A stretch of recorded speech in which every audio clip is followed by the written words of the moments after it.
to be held hostage in Gaza. Can you just give us a little bit about the experience? Sometimes I had this little bottle of water for 2 days, and you eat a pita bread for a day with a few beans. I didn't see the sunlight for 498 days.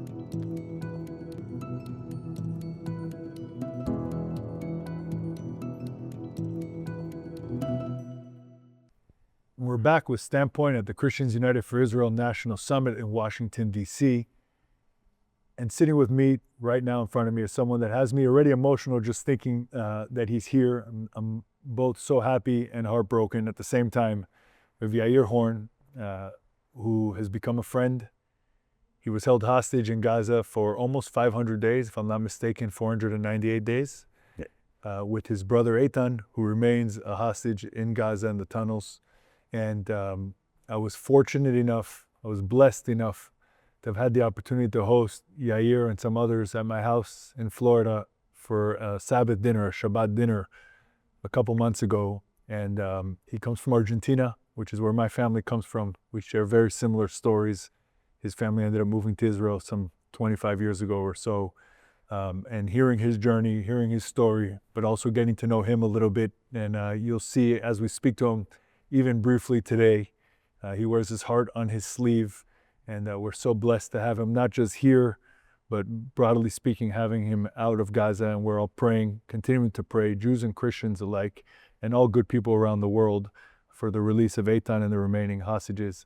Yair, thank you so much for agreeing to sit down with me for a few minutes. Thank you for having me again.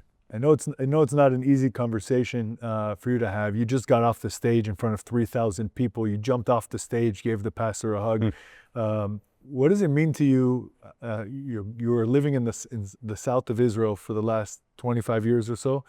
And what does it mean to you to see a large Christian community, actually? We're just now talking before the cameras turned on about how the Jewish community has come together to support Israel and the hostages. But here we're at a Christian conference. And how did that impact you, to see a large Christian community standing up so strongly for Israel?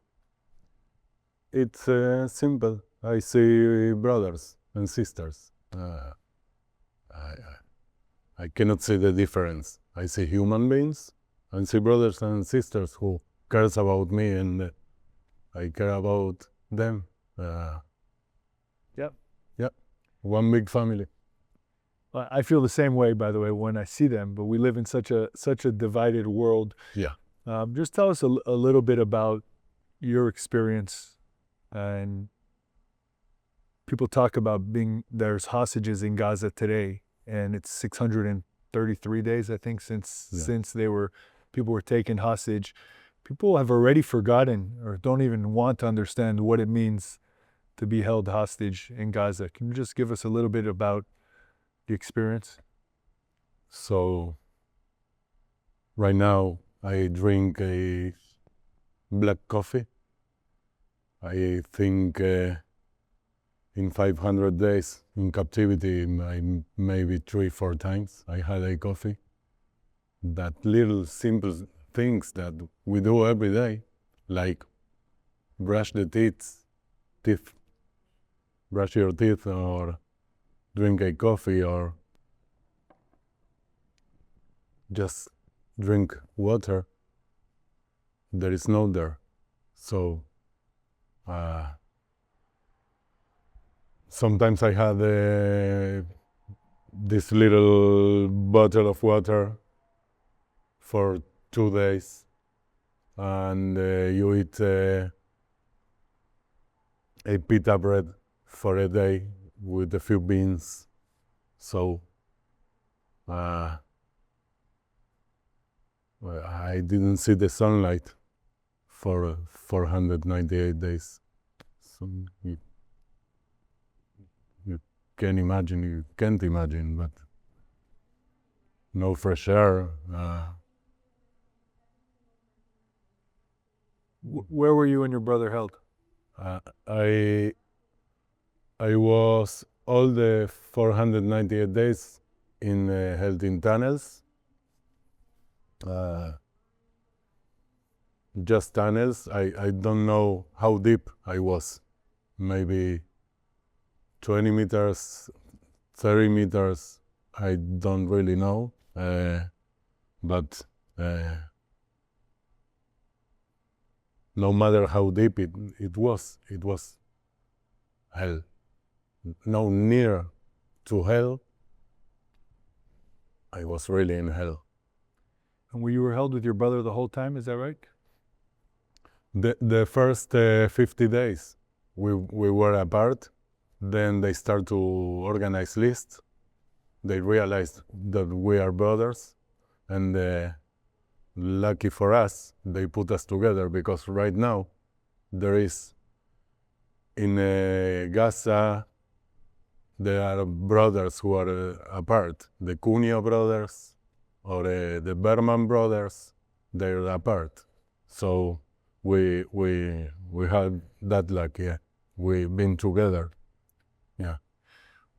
When people try to imagine, because we all do, what it would be like, right? It's very, very hard, if not impossible. When I interviewed Aviva Siegel, who was held hostage as well, if I'm not mistaken, for 52 days, and her husband was for several hundred days. I think he was released with you as well, right, Keith? Keith, 1 week before. Before, right. So almost 500 days Yeah. as well. And she speaks vividly about the moment where she was in a house in Gaza at the entrance of the tunnel, Yeah. and just petrified, saying, I'm not going to go in. And she, as she described, it never really settled in any way, shape, or form. She was always, frantic. You were there for much longer than she was. At what point did you realize with your brother what the situation was, and sort of had to adapt to this new hell that you were living in? So the reality, they took me to Gaza Strip in a motorcycle. The moment that I get over the fence to Gaza, I knew that I am a dead man. So everything that happened after that, it's gift. So that's how I live. I live 1 day, 2 days, 3 days, 100 days, 200 days, but every single day you start again, and you say, thanks God, thanks. You never adapt. You can't adapt, really adapt yourself to the situation, but you need to play it. Yeah.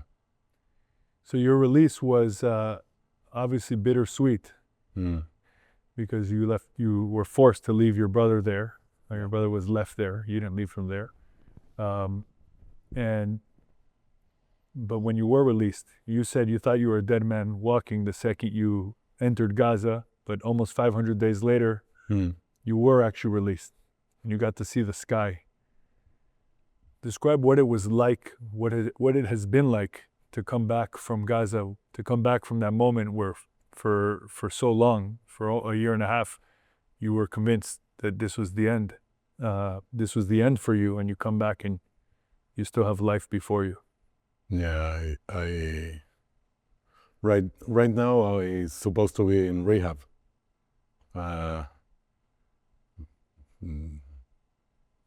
try to rebuild my life, but it's really impossible, because I think every little thing I do, I think I'm thinking about my brother. I'm thinking about all the hostages, all the 50 hostages. So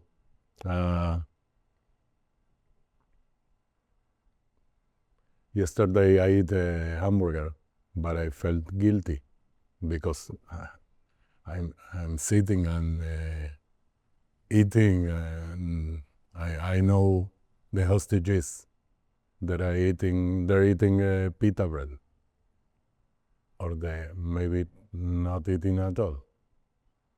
So It's really difficult. I'm trying to regain a few things of my personality, like my humor, because I know also if that's what I done, my brother.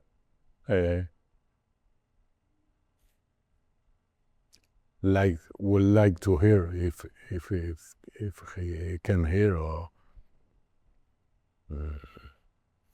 so I traveling the world I trying to advocate. I'm just a simple man that need help from people like you, CUFI, to amplify my voice. So I have no normal life right now. Right now, I cannot start to rebuild my life until the 50 hostages get back. Yeah, return. I remember you telling me when we had dinner together how you and your brother kind of decided at some point that you had to have some humor to be able to get through it. Between the two of you, sort of stuck in this hell, but together. And I just want to tell you as we close, because I could speak to you for hours, and I'm planning on it once the cameras are off. But I want to tell you that you are a walking miracle and blessing, and my family and the extended family that we're all a part of prayed for you and your release, and seeing you here, having you here is a revealed miracle.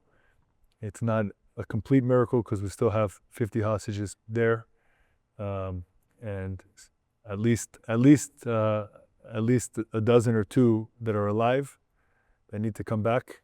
And I'm glad to be able to give you at least a small platform to amplify your message. I want to tell you that you are doing an amazing job. I've been watching you. You always say the same thing, that you're a simple guy, you don't know how to speak, you don't know how to, but you do, because you're authentic and you are who you are. And I hope that on a personal level, hosting you in our home with my parents, who are also Argentinian, gave you a little bit of warmth in this cold time, and that the world continues to give you more and more warmth and strength until, like I said to you, I promise that we'll have your brother, God willing, around our table eating that same yucca pie that we ate together, and we should see an end to that. That we should see that happening soon. So thank you so much for being here. Thanks so much for spending some time. Thank you, everyone, and we'll see what we have next.